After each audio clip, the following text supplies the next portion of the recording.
Hi Ved, what's up? Hello, bro. Nothing. Just like there's not much that can change, between the last conversation and like now. Mm-hmm. At least not at the individual level. What happened now is the migration, the problem of the lower class is spilling over so much. You can see it right before your eyes. Like now Mm-hmm. I just had some people, like some beggars, came into our alley and they were asking for food, saying our families are dying of hunger. So Mm-hmm. what was happening on the news? I saw it in like this otherwise deserted locality for the first time. Mm-hmm. So yeah, like it starts making you think.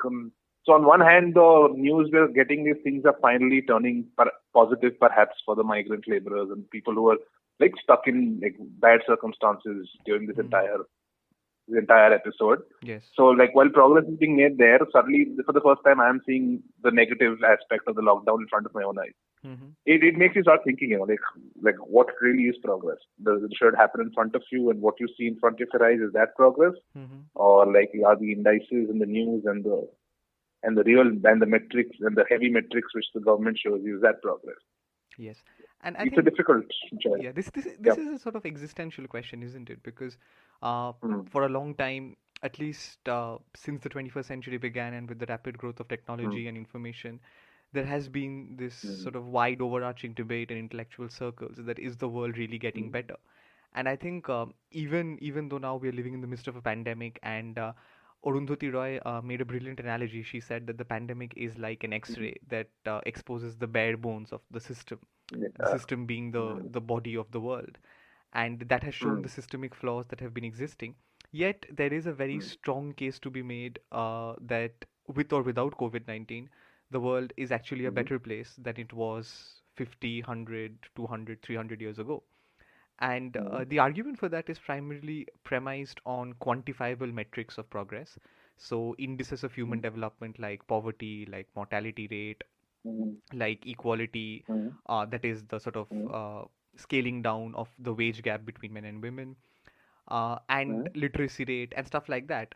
Even something mm, as niche as IQ levels. So there is this effect called the mm, Flynn effect, which has been documenting that IQ levels have been going up by 3 points every century. So at mm. least in terms of how IQ is measured, you can argue that humans have been getting smarter. But how does that lead to progress? I mean, that is the sort of pivotal question, isn't it? I don't even think all that you described, all of it qualifies as progress, is how I see it. I'll tell you why. Hmm. Because with time, you're just giving me what has happened as a function of time, like as a race that, or as just a thoughtful being with the faculties which we do have, we are able to make more progress compared to what we were, say, yes, what we were in yesterday. Hmm. So that is by no means a significant achievement. Like a significant achievement could be something which is out of the ordinary. Like if you talk of like breaking out of a stereotype or Hmm. getting rid of a social evil in specific, that individually is progress. But these macro level indicators seem like largely insipid when you take them together, because it just seems like that should have happened over time. And you're left wondering. So you know what this does is it leaves you with that complacency, that false tag of how you have gone ahead, Huh. when in effect it's just been a function of time and technology improvements, which anyway are happening. So are I. we have progressed, but have we progressed in a way that, to a level where we should have, Hmm. removing the idea of how we are inanely a progressive race, or like a progressive species? Yeah. But I think you're sort of underestimating what we have achieved as a species in the last 30, 40 years. So let's Mm, take the sort of time period as the 21st century and sort of talk about whether we are mm, better in 2020 than we were in okay. 2000 or 1999, whatever. Mm, And I think we are, right? Because the kind of breakthroughs that have been made have been significant mm, in changing the discourse, have been significant in changing human cognition as well to a mm, certain extent. So if you look at mm, things like the development of mm, artificial intelligence, and of course, all of this come with mm, their own set of drawbacks, but fundamentally, they have made, I think, the world a more accessible place, the world a place mm, that is better connected and better networked. So, something like Facebook, for mm, instance, right? I mean, obviously, there is a spate of problems with the kind of business model that Facebook runs, the sort of mm, paradigm of manufactured consent and how it mm, deals mm, with the data. But fundamentally mm, speaking, today I can stay connected with my friends on Facebook even though I'm in England, mm, 5,000 miles away from my home, and I haven't seen my family mm, and friends for over 7 months. This is not something I could have mm, been would have been able to do in 2001. And at that fundamental level of human interaction, this is a massive change. This is a massive improvement. Mhm. I think the other reason why we keep believing that the world is getting worse, or that we are in the midst of chaos and calamity, although right now we are, Mhm. but sort of going out of the Mhm. COVID-19 zone, is because of the way the media works. Now, as you said, you saw those news and the sort of contradictory Mhm. narratives that the news was painting. But one thing we have to realize is that news will always talk about things that are bad, because good news is not really news. And the second thing is, in today's world, we have now greater access to media than we've ever had before. So primarily, of Mhm. course, there was the newspaper, there was television, but now we have social media, which is where Mhm. most of us get our news from. And it wouldn't be Mhm. news if for 3 years there were no, let's say, riots in India, or it wouldn't be news if, for example, there was Mhm. no war in Yemen. The fact that these Mhm. crises are taking place is what keeps the news cycles turning.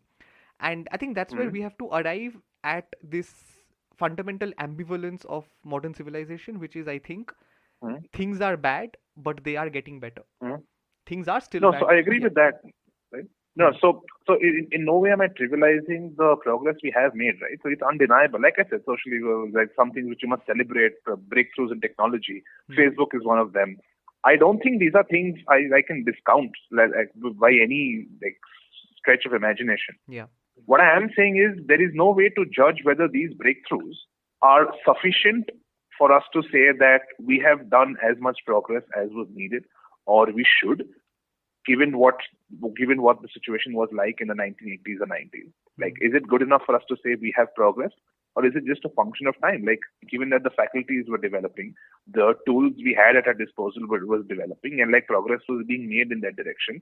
How tough is it for you to extrapolate in sitting in a 1980, or in retrospect look and see that look, we were expecting something of this sort. Of course, you can't nuance it. Sitting in 1980, you can't nuance and tell me this is what world connectivity will look like in the 21st century. Hmm. But it's not unreasonable if you had told me. It wouldn't have been unreasonable if you had told me that, look, there's got to be some breakthrough in technology and its use in creating global connectivity. So just on the media point, I think, yeah, true that the media's narrative does influence a lot of how we judge progress because it's our insight into the world we can't see in front of us physically. But I do think the media also has a lot of celebratory role to play, right? Like if the UN does as symbolic as it might be, if the UN does take a major decision, if your country is doing well on a particular stage, if it's entertainment or sports or whatever, the media does have a role in telling you what a breakthrough has been made. So Hmm. it's not like it just so. Of course, I don't want to see it as a negative role, right? How I see it is if there is something which needs the attention of the establishment, then yeah, the media brings it to light. Like, but given that is just the cohesive force in society, the informal cohesive force in society, Hmm. it also plays a celebratory role. So I think I would very realistically aspire for a world where the media has more celebratory news and more news of breakthroughs Hmm. than or like more news of vaccines than it does of deaths, to Hmm. put it simply. Yes. Right? So that's But achievable. It's very far into the future, but yeah, yeah. But I think what I'll counter you on is this sort of assumption that you're making, that in order for humanity to have progressed, it needs to have fulfilled mm, everything that was a part of the mandate. So it must have mm, addressed all the problems adequately. I don't think that is a realistic mm, expectation. Of course, we mm, haven't fulfilled everything that was in the mandate, let's say in the 1980s or mm, the 1990s. mm, But what I'm saying is we have mm, got a significant part of the way in fulfilling those mm. objectives. And I think that is Exactly. So that is that was impressive. my question. That is impressive because of the way the 20th century panned out, at least the first half of the 20th Mm, century, and then the tension mm, around the Cold War. The fact that we have been mm, able to enter into a globalized world, even though globalization is mm, going through a crisis of its own right now, but the fact that in the first part of the 21st century, we've been able to create an environment where there is great cooperation, where you have countries interacting with one another at a democratic level mm, across several forums, mm, and also the mm, simple fact that technological development has created empowerment at the grassroots level, right? Even if that mm, empowerment hasn't resulted in sustained change. So classic example of that would mm, be the Arab Spring. The way the Arab Spring created mm, a revolution in mm, 2011 across North Africa, across Middle East. Of course, that mm, did not sustain itself, and then the systems kind of fell back into the same problems they had sort of mm, pretended to eradicate. But the fact mm, that you mm, had power going out to the people at an incredible level is something we need to acknowledge, and that is something the 21st century has been able to do to a certain Mhm. extent. I think what you Okay. say is very interesting in the sense that you say the media can also be celebratory. But I think when the media Uh, is trying to be celebratory, there is necessarily an agenda attached to that celebratory zeal. So, what happens is that today the media is being used largely as a tool of nationalism and as a tool of governmental interests. And that is a problem. mm, Because I think what you say about the fact that you would like to hear about more vaccines than, let's say, deaths on television channels, mm, I don't think that's ever going to happen. I mean, not the fact that there are going to be more vaccines than deaths, but the fact that the media is going to report about them. Because the way mm, the news industry works and the way the information sector works is primarily based on creating a certain amount of conflict between different mm, narratives and using the relativist perspective to create competition. So even if that is the case, mm, where let's say the media celebrates today, if the media in India celebrates that there are so many vaccines out there, let's say to deal with COVID 19, mm, it has to at the same time bolster that narrative with a comparison vis-a-vis Pakistan or vis-a-vis some other mm, neighboring country, or mm, even if India does well mm, enough to be compared to some of the Western liberal democracies, let's mm, say. And that's a problem because then automatically you bring in the idea of agenda. Today you look at what Russia today is doing in terms of its network influence, and mm, it's using the COVID-19 crisis to supplement Vladimir Putin and what Vladimir Putin has been doing in Russia. Similarly, mm, CGTN and sort of the Chinese network is doing that with Xi Jinping. mm, So I think that's a fundamental problem wherein even though I accede that we are sort of in a better world when it comes to democratization of information, there is now so much more mm, agenda driven information that it becomes difficult to mm, sift narratives and understand how you're becoming a victim to sort of the global power play. mm. Yeah. So on first on the media point, right? Hmm. I don't. So that's exactly what I mean. The need for that conflict and the need for a world where you sensationalize things by showing some kind of a juxtaposition between the white and the black is because we are in a world that hasn't made the kind of progress it should have. For example, you make it very simple. Hmm. You can't show Pakistan with the problems it had in the 1970s today, right? But you can show Pakistan with the problems it had in the 2000 it has today. Like the problem here is even if the juxtaposition and the need for it remain, what are you showing as the juxtaposition? If you can still show me the war happening in Syria and Hmm. people not getting their rights in Pakistan, I still think we haven't made the progress we should have. At least the basics aren't covered, right? Very simply. Which takes me back to the idea which you began with. So I'm not saying that we should have covered all the things in our manifesto from the 1980s. No, like that would be perfect progress. I'm not talking of a perfect progress. Hmm. When I say progress, I mean just given the things we had identified on a global manifesto, or like every society to each their own things on the manifesto, how much of that have we covered? And maybe on just a number of things covered or how well you've covered each thing is a very simple way to go about measuring progress if we choose to do it through quantifiable metrics only. Hmm. Because I can't think of like a possible other yardstick. Right. Now, just on that front, I still think we haven't covered many of our basics. One of which is what you say, Hmm. that we have a lot of biased news and like news coming from sources which are like colored by the people they are owned, Hmm. or the people they are owned by. For example, if you look at North Korea, right, we Yeah. have absolutely no clue. It's like a black part of the global map. You have Hmm. absolutely no clue what goes on in there. Hmm. Hmm. If you, I was just reading about it today, they have some policy called JACH, I think, right, JACHE, Okay. where which talks about isolation from the world, essentially, without saying it in as many words. It talks about economic self-sufficiency. It talks about political self-sufficiency.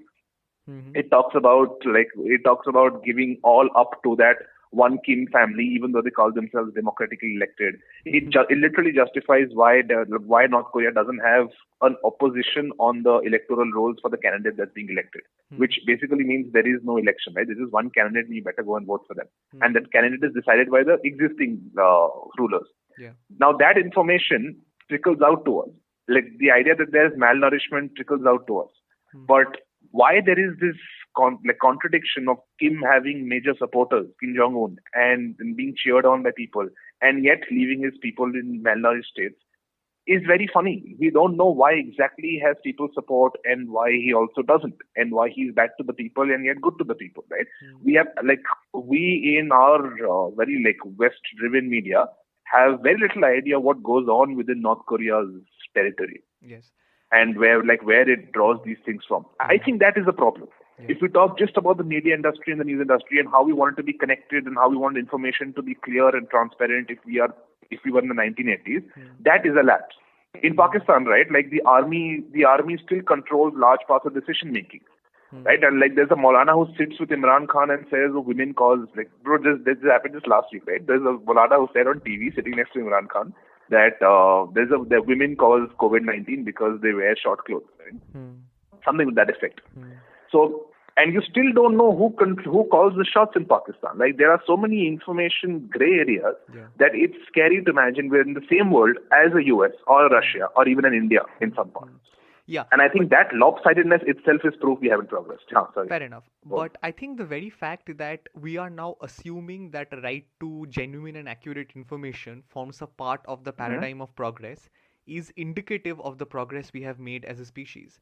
So let's say in the 18th century or in the 19th century, if you were somewhere in Kolkata, let's say effectively, what you would have wanted as your basic rights is that you want roof over your head, you want clothes, and you want food. You couldn't care less about what's going on in Pakistan or what's going on in North Korea, right? As a normal average citizen. But today you feel that you're entitled to that right because all these basic rights in your average context have been covered. Yes, of course, there are people that are going without shelter, without food, without proper sanitation. But for the most part, we have made good progress in terms of what were the classic metrics of sustenance. But the fact that the information has entered and sort of been celebrated as a basic right, which I absolutely think it should, also shows how our paradigm of progress has evolved. Because it's like the sort of the scale of needs, right? You start with the basic sustenance needs that you need to survive, and then you move on to the more metaphysical requirements, let's say, or at least to the more abstract requirements. And information obviously is one, or at least global information in that context. So two things on that, right? First is, so I never said we're not making progress. And on that, we need to look at, so if you're saying that we are at least including the idea of wanting to have information about like far off lands as a necessity, that we've made progress, right? But then what time period are you comparing today to, right? If you're comparing it to the 1980s, then it's not much of progress. If you're comparing me to an early part of the last century, perhaps it is relatively progress. Yeah. And then again, I take it on a macro scale. We have been intellectually bankrupt, as you only told me, right? Like last time. Yes. We have been intellectually bankrupt since the Renaissance. Like we don't have something of our own. Like our generation, or the generation before us, has no breakthrough intellectually, spiritually of its own to show. Like the Hindus, the last thing they had was Shankaracharya, which is like I don't know, goddamn hundreds of years ago. Yeah. So it's funny, right? So like when you say progress, then you need to pin me down to a time frame A and a time frame B, and what jump have you made from then to then? Yes. And then again, I say we have made progress, just not enough. And on specifically that point of the information sector, right? So I do think so that progress is not something which it's not something which I think should apply in ways of how I said it, right? Because I still position myself as comparatively privileged as compared to millions of people who couldn't care less about Pakistan. So to take my perspective and say it's progress or not is very skewed. I go by the average metric of the middle class Indian, or even the people who are downtrodden, especially today, who can't care less about what happens in Pakistan, but are forced to think of it because it's somehow becoming an electoral issue, right? Because this matters to the privileged people and to the people whom it has direct effect. But to the many people who still have to think about hunger, I think they are proof enough that progress hasn't been made. And that itself is a problem. Like people should be like you and me, being able to think about Pakistan and global, about geopolitics. Absolutely. I mean, I completely agree with that, and you're also right with respect to locating the timeline with respect to discussing progress. But what I'm saying is, whatever timeline you take, and as long as it's substantial, so as long as it's like 20, 25 years, you are more likely now to believe that right to information is a basic fundamental right than you were even in 2000. That's because your information paradigm has enlarged. That is because today you get different narratives about North Korea that's still very much shut out into this oblivion that you would not have got in 2000. So in standing in 2000, you wouldn't have figured out if Kim Jong-un is dead or if there are rumors about his death. But at least now you get that, which is where you are led to demand, or at least you're curious to find out if he's actually dead or which of those rumors is true. Mm-hmm. But and I think that is something that's an inherent component of the kind of media we are living in. We get these ambivalent narratives and facts versus alternative facts and all of that. But Mm-hmm. slightly steering the discussion towards something else. So you spoke about quantifiable metrics and progress in that regard, right? What I also want to talk Mm-hmm. about a little more, and this is where maybe I sort of undercut what I said earlier, in the sense that Okay. while we are making progress on quantifiable metrics, are we also entering a stage where we can no longer evaluate progress because we can no Uh-huh. longer evaluate the fundamental challenges to our civilization? So let me contextualize that a little. What I mean by fundamental challenges to our civilization are two main things. So first is surveillance capitalism, and the second thing is artificial intelligence. So let's say if you were in the 1990s and with the sort of the nuclear threat kind of taken care of, you can Mm-hmm. kind of predict what the major forces of threat are. So terrorism would be one in terms of social order, in terms of daily mundane problems that you have to solve, poverty, illiteracy, all of those would be a component of that. But today you have something like artificial intelligence and the rapid rise of technology, where a random hacker sitting in a small room of his can engineer disasters, whether they be disasters online with respect to taking money out of your accounts, or actually creating an engineered traffic accident. Those things are possible right now. And also of course the idea of surveillance capitalism, where you no longer know what you want but you're being told what you want. So you see a couple of items on Amazon and you buy them, but you don't realize that those items have been shown to you because Amazon has been privy to certain conversations you've had on Facebook with a friend of yours. So all of that is creating a problem where you can no longer predict the enemy. You can no longer predict the metric against which progress must be measured. Like, what do you think that does to the concept of progress? Okay, so two things on that, right? And then like also like quickly go back to one thing about the North Korea Yeah, thing yeah, after yeah. that, right? Hmm. First is I don't think that is a way in which we can see the world uniformly, right? So even the surveillance capitalism problem is very much a first world and like some developing economies problem. Like I wouldn't say that's something that faces a large part of the world even today, right? Which in itself is a very visible metric of how people haven't progressed.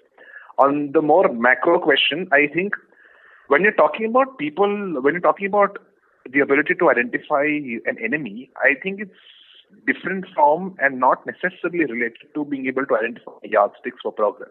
Tell you why. Because all we need to do is identify sectors in which we are on which we are currently struggling as a society, which we're currently thinking of as things we want to expand on or like further nuance for to help our future generations. So things like climate change, things like scientific breakthroughs, like value education, or like just like the intellectual progress we're making, yeah, and disarmament. That's fine, right? Like the progress we're making, if we've identified the sectors, like a UN does, for example, or if we've identified the issues, that's good enough. A large problem is that what I think you are getting at is that we're fundamentally more individualistic in terms of what our societies, our communities are, right? And we've grown to realize and appreciate our own like differences.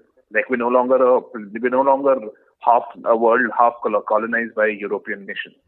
So what's happened is that the issues and the differences, like the issues have to appreciate the differences between different communities. And in that, there isn't the ability to identify a common enemy on a large scale. But as long as communities themselves can identify what their issue is, which I think is fairly easier, right? Or if you break it down to micros and not to macros, it's fairly easier to identify your issues and your, say, like enemies, for lack of something else to call it, and then work upon them, whether you want to challenge it or further nuance it. So as long as we're doing that, we still have some yardstick for progress.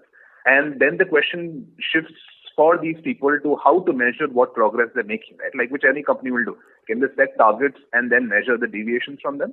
Or can they just look at what is visible to the eye and see how well they've done? Because there's some things in which you can't measure progress, right? How do you is it the number of research papers? Is it the number of thinkers out there? The kind number of people who are supposedly passing middle school education? How do you measure intellectual progress? Like it's almost impossible, right? How do you measure that you reach the next inflection point of what society thinks about? Like Renaissance put in rationality. where do we go next from here? Before Renaissance, it was the metaphysical and like the church and the orthodoxy that controlled our thought process. So like, how do we know we are reaching a point where we will reach the next inflection point? Till such time, it's identifiable in retrospect that, oh, this was the inflection point, right? So how do we predict that? So that's almost impossible. So I think some things we haven't been able to identify there, but on an individual community level, it's still good enough. On the information sector, point very quickly, if you say 2000, I wouldn't have known like how Kim Jong-un is alive or dead, right? But I do today. That is what I meant initially by the idea that with time, there are some things which should happen. If not, it's the lack of progress. If they happen, it is progress, but it's difficult for me to say whether it's good enough or not, given that we did expect some breakthrough to happen as time moves ahead, even in nature of humans. So information being more available from 2000 to today, like given how globalized we are, how technologically more advanced we are, I think is something which should have happened. And if we look at me knowing Kim Jong-un's status and not knowing it if I was sitting in 2000, that itself is attaching a low threshold to what we want out of progress, and that's a wrong thing to do. Fair enough. So you're saying with the passage of time, there will be a certain amount of progress that is inevitable because we as humans have set ourselves on that path. Exactly. And if we don't achieve that, then essentially we are in a really bad state. But the fact that we have achieved that is no reason for celebration because there's so much else that's left to do. Yeah, but I will confess, I don't know honestly what exactly should be. Like, I'm no expert on knowing what should be a for granted progress and what should be a breakthrough progress, right? Yeah. But there are some things which just appear so apparent to the eye that you think it should have happened. Yeah, absolutely. And I think this is where it's also important to understand that it's very easy to make sweeping, generalized assessments across the world, but it doesn't always pan out that way because there are cases that are very country specific, that are very region specific.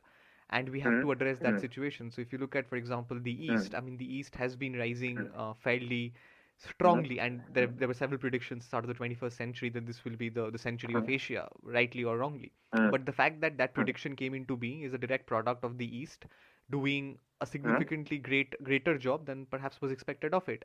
So the way China has completely revolutionized itself after the harrowing regime of Mao Zedong, the second part of Mao Zedong's regime, Cultural Revolution and all the problems it had.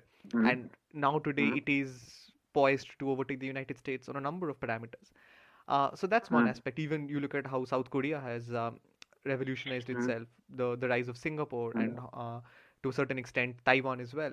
So that all obviously speaks a lot about these countries and the kind of progress they have made. And vis-a-vis, let's say, some of the democracies, the Western liberal democracies, where even, let's say, the United Kingdom has been disintegrating on a number of fronts.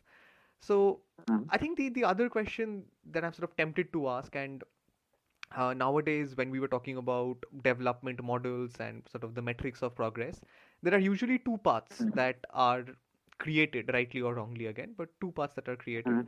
One is the so-called Chinese path, which relies on economic robustness, which relies on a bit of strong arming, some amount of regional diplomacy, which can be a little shady. So a good example of that would be the China's one road, one belt policy. So that's one path of progress.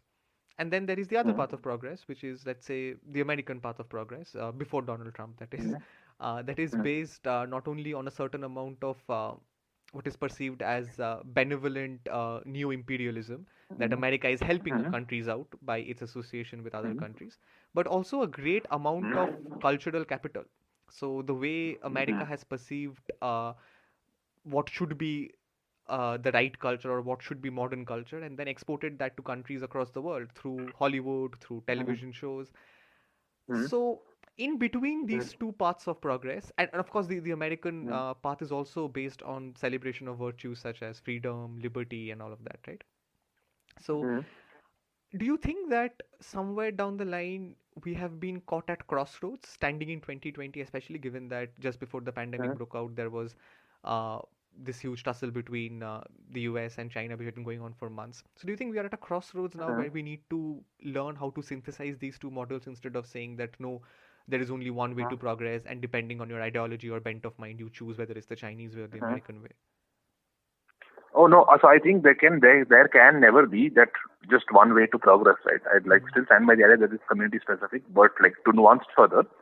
So first on the more on the Orient question, right? If you notice, at least till, like you rightly said before Trump, the large difference between the West and like the Occident and the Orient, if we can make that generalization, would be the rise or the not the rise of nationalism, and how nationalistic forces or forces of having to look internal and the sovereign pride were led the way for all economic, political, social thought in the Orient, and very different. It was very different for the Occident. For example, if when you spoke about economic robustness and like the might which China likes to show, it starts from, so if you remember in World War II, the Allies were all set to recognize Republican Party, that Sun Yat-sen wala, as the real ruler for as like the next government. Like there was supposed to be a Republican government in Beijing, right? And they were set to install it. It just so happened that as a culmination of Boxer Rebellion and Manchuria and everything that went wrong, which made the Chinese feel very victimized as a class of people, and they suddenly started looking more towards the organizational robustness of the Communist Party. So the communists didn't take over an ideology; they took over simply on their organizational effectiveness, and they're a beautiful machinery, right? They function like crazy corporate. The same with North Korea, which you were talking about. After they got liberated from Japan, 1945-ish, they still bank on the Kim family because the current Kim Jong-un's grandfather was such a great national hero in liberating them, like as part of that entire episode. So the nationalism, same with Japan, right? The 200 years of isolation. So I think the nationalism rise has led the way, like that emotional hyperbole has led the way for these people and all the social thought and like related things they have. So their progress is largely based on that. On the other hand, and it will continue to be, right, because that narrative is still being fed into, it's being fueled by the current leaders. Look at Modi, look at Xi Jinping, right? They're doing exactly that. On the other hand, the West is very different because there either it's Europe, which has seen a series of failed attempts at integration, right from Vienna Congress, Verona Congress, everything, which was, and like the Austria disintegrating, the Spanish Kingdom, and America, which is so far off from when it got liberated that you really can't put it that clearly in this generation's mindset that we were dominated by the West, which is a very funny thought for an American, right? So I think the spirit, like the social spirit, is very different in Europe for sure, because they have never been colonized in that way, and they have had failed attempts at integration because they are a very proud part of the world to begin with, right? That's like clear throughout the history. And in America, because I think it's been so geographically secluded, right? Like Hamilton said, that it's easier for it to come up with its own trajectory, right? Like the West, I would divide into America and Europe and say their trajectories are always going to be very different. Bottom line, America focuses on cultural export and like a new genesis and breakthroughs. Europe will focus largely on integration and collaboration on the new things which are the challenges of the world. And the East will focus, the Orient will focus largely on the spirit of nationalism and approach every sector of progress with that feel. Like I really feel that. Right. Yeah. But I think what I was trying to arrive at is, and let me sort of explain that with the help of a hypothetical situation.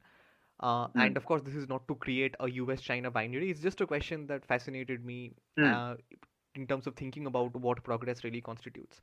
So let's say we have two countries, country A and country B.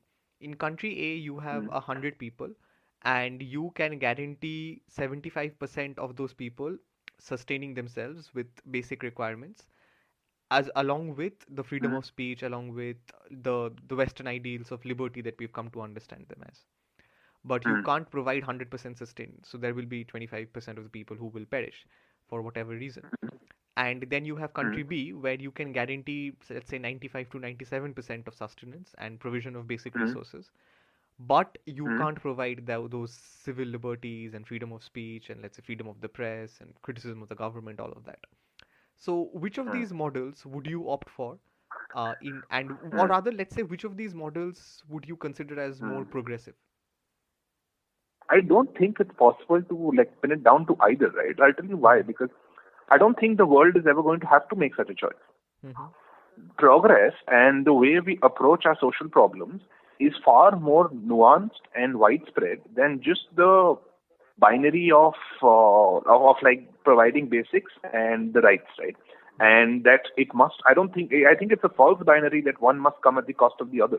Mm-hmm. And I will always, like, of course, if you force me to, like, make a choice, I'll have to. But I think we'd rather go with a paradigm where we stop, like, we classify as falsehood the idea of the trade-off and move ahead with wanting both. Yeah, And of course, we prioritize each based on where the society is lacking more, or like what is the more apparent need. So yes, if it's about hunger versus rights, I'd say hunger. yes, but again, I'm not presenting this choice as a sort of theoretical idealism wherein you pick one depending on Mm-hmm. what you believe constitutes progress in the idealistic sense. Mm-hmm. But the reason why I brought this sort of paradigm up is because I think that what has happened in the last decade or so is that we've seen countries on the rise that have been Mm-hmm. trying to create this false choice, that have been trying to Mm-hmm. tell you that look, basic needs have been sort Uh, of overlooked for a very long mm-hmm. time, while in reality they may or may not have been. And in order to ensure that everybody gets a piece of the pie that they rightly deserve, you need to sacrifice some of your own rights and you need to trust a pool of people, whether they be a certain kind of plutocracy or whether they be a populist government, to take major Mm-hmm. decisions and hold back some of your Mm-hmm. civil rights while we create a Mm-hmm. situation that allows you to have your basic rights completely and in an unadulterated fashion. So China's model Mm-hmm. is kind of posited on that, right? Because it's like as a citizen you trade your freedom of speech for absolute sustenance or complete provision for everybody in terms of getting rid of poverty and hunger and all of that. Mm-hmm. So I'm saying Mm-hmm. that this false choice has been co-opted into the greater narrative of what Mm-hmm. constitutes modern civilization, and that is what is worrying. Mm-hmm. Which is why I asked you. So I'm glad you made that distinction and Oh, sort of called out the false haha. choice for what it is. Yes. So now that you put it that way, I would always go with the rights and tell you why. Of course, like, not at the cost of the millions dying. Like, if it's in a famine, yes, give the state control. That's an exception, right? It's a anomaly. Yeah. But if we have to, in peacetime, look at both of them and not like with one need never greater than the other, you'd always go with rights because people that is taking care of themselves will be able to make sure that they feed themselves in the future, Hmm. right? Because if you leave it to authoritarianism, you're not sure that the binary is going to remain, and it's not going to convert to just feeding the few and leaving the many out. Hmm. Whereas I'll always go with the control of the many, because then the needs of the many are always going to be catered for. There will be problems, but it's literally a democracy versus authoritarianism trade-off, and you go with democracy Yes. because I feel democracy can feed its people better. A new democracy, right? Like France, right after the French Revolution. Hmm. Why it shifted to popular support for Napoleon is because when Napoleon strode in suddenly with his like garrison of the French army and crushed the Parisian mob, which no one had been able to do for 2 years, right? Because he had military, like, organizational superiority in the military. Hmm. Suddenly people were taken in with the concept of a leader and how, like, he would care for everyone. And I think you can't have charisma of the many. You can have charisma of the few. Hmm. And like Yeah, absolutely. organizational supremacy also cannot be displayed by the many, but that supremacy can be displayed by the few. There are things which concentrated groups can do, which larger groups cannot do, and that will always seem more appealing. And hence, democracy is so questioned, especially in infant societies. Hmm. And like that is one of the perils we'll always be at. And like authoritarianism will always be promoted. Of course, we've reached a stage where India will not stop being a democracy. US will not stop being a democracy. But there are so many people who, in a very scary fashion, admire the centralization which both these governments are doing. Yeah, absolutely. So yeah, like, it becomes appealing. Every now and then it becomes appealing.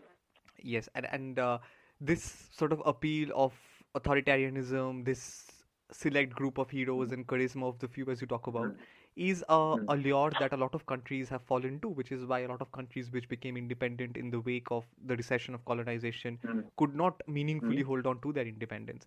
And I think we are lucky talking about India today because whatever it is right now, since mm, 1947 it has been able to retain its mm. democratic framework, so a lot of credit needs to go to its founding fathers and the way India managed to create a Right. democratic setup right from the Mm, beginning. And maybe it mm, also holds true to a mm, certain extent for a country like South Africa, even though it mm, was far from ideal when Nelson Mandela took charge. mm, So yeah, mm, I think on that note we'll probably mm, wrap this discussion up. But one final question before mm, we finish this: is Mm. we've spoken about different versions of progress today. We've spoken about how progress can Yeah. be quantified vis-a-vis a more abstract understanding of subjective progress. We've spoken about Mm. how the West and how the Orient have figured Mm. their own pathways to progress. We've also talked about Mm. what rights are evaluated in what context when it comes to progress. Mm. But do you think the very Mm. idea of progress itself is something that is flawed? Do you think the concept of progress Yes. is more an ideology Mm. and less a fact? Mm. Or do you think that is something that we can or we should keep as a goal, that we should strive towards a better world? Or is it something Mm. that's just a fallacious understanding, this whole concept of progress? No, definitely we should strive towards a better world, right? So, like, there's been little thought towards the contrary. It's like at least off the top of my head, I like have to say that like striving towards a better world is just natural, right? Even all religion tells you the same thing, except in a different way. Hmm. Why I think the concept, the progress, and the constructs surrounding it are flawed today, and not the core idea of like a better tomorrow than today, is that we don't know how to ideally look at progress, and we are always still stuck with the binary of, if you look at debates, if you look at like general discourse happening everywhere from chai shops to the best of the presidential debates, people are confused whether you judge something by rhetoric or in terms of what you see in front of you, and whether that is a better idea of seeing where you stand as a society, or hardcore like factual data. Hmm. Because or whether it's a mix of the two. Because I don't think we're ever going to be able to identify a mix of the two, because there are some things we cannot measure, and there are some measures that can be very skewed in their presentation. Yeah. So literally, you need smaller, more compact groups where the people who are doing things and the people who those things are impacted, who are impacted by those things, can be more in agreement. And for that, I think you need smaller, more like not fragmented, but more closer to ground zero like establishments in society. And I think that is how we should see progress, because progress will essentially, like, the biggest flaw will always be there will be a one size fits all idea, and in the process you'll end up leaving someone out, like someone will have to fall out of the game. So I think, Yeah. sort of to wrap up, we can sum it up in this way, that while progress as a goal should be in place in society and that Mm. is desirable, Mm. progress as an Mm. assessment should be far more nuanced Mm. than what it has been. And Mm. these sweeping, overarching Exactly. statements Mm. should be got Mm. rid of, and we shouldn't try and confine progress within certain Mm. academic or intellectual Mm. circles, because, as you said, Exactly. appreciation of issues And is our different. yes. Yeah, and our initial idea, no, which you said that progress in itself should like we should always strive to do more than what should have happened with the normal passage of time. Like we should like aspire for far higher progress, whether it's spiritual or whatever. Yes, yes. Okay, then I think on that note we'll wrap it up. And next Mm. week, I don't know how much we would have progressed by then, Yeah. individually or otherwise, but Uh, uh, hopefully things would start looking a little brighter with respect to the lockdown, which would be at this time hopefully. tangible progress. Yeah. Fair. Yeah, chalo, bye. Chalo. Bye. Hi, guys. Thank you for listening to this episode of That's What We Said. If there are any arguments or ideas about progress that you feel we did not explore enough, please feel free to leave them in the comment section below. Click on the bell icon to subscribe and receive the latest updates about That's What We Said. Ved and I will be back, hopefully, making more progress with these discussions. Till then, take care.